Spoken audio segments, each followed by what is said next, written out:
what they did in March, which was do the right things to flatten the curve. And they did exactly that. And we're asking them to do that now, but we're not going to send our police department out when they have a job to do already. And we're already understaffed as a police department in this region. They're not going to be answering 911 phone calls because someone saw someone walking 5 feet apart instead of 6 feet apart without a face mask, or they saw someone in a grocery store without a face mask. So it's not an anti-face mask message. Mm-hmm. It's an anti-reach message. Got it. So you yourself believe the science, and the science says the best thing to do is wear the mask to stop the spread. Do you wear a mask?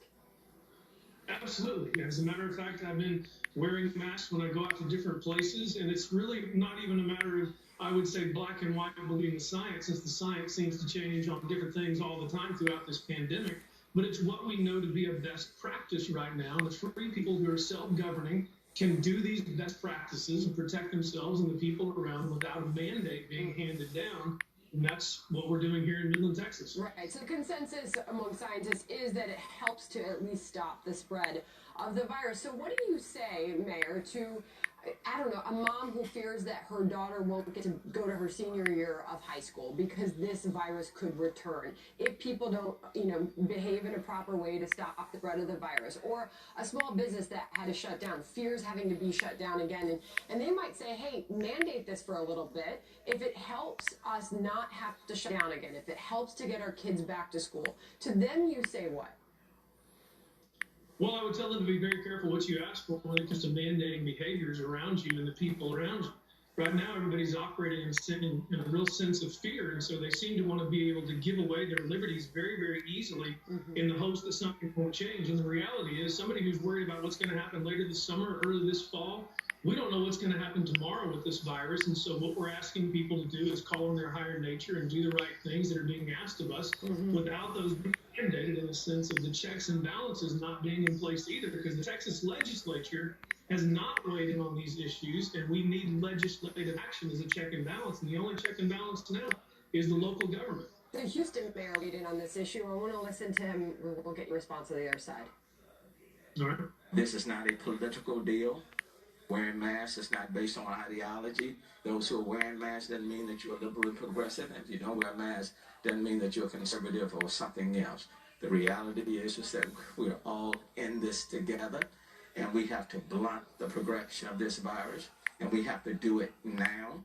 All right, so there was the Houston mayor. Here's the case total in Texas on COVID-19, surpassing 200,000, hospitalizations nearly 9,000, deaths 2,655. So, Mayor, we got your message. You don't want to mandate it, but you are suggesting and you are enforcing that for the people of your city.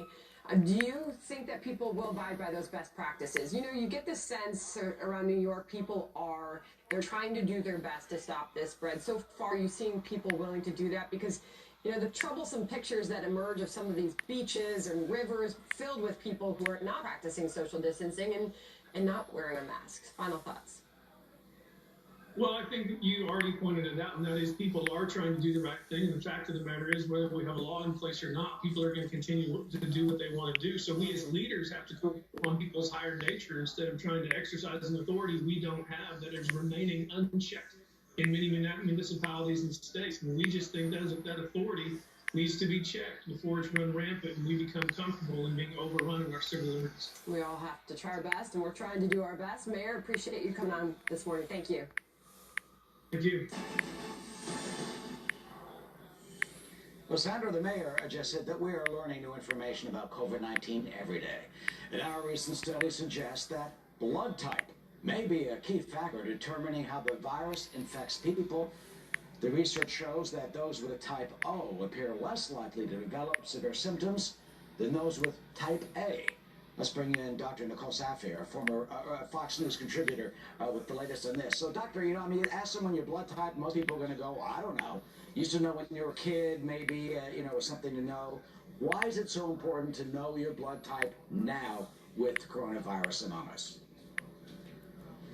Well, Eric, growing bodies of evidence are suggesting an association between COVID-19 and blood type, similar to what we have historically seen with malaria, suggesting that type O blood may potentially have some protectiveness. This recently coming out of the New England Journal of Medicine, they looked at about 1,600 patients, and those that were type A were 45% more likely to require oxygen or be put on a ventilator. That being said, Eric, it is extremely important to remember that this doesn't necessarily have real-world applicability. In that study, there were still people with type O blood that did die.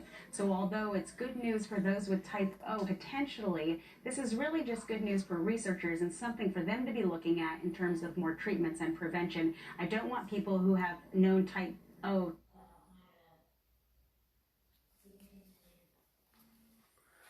Yeah, I said that last week or 2 weeks ago.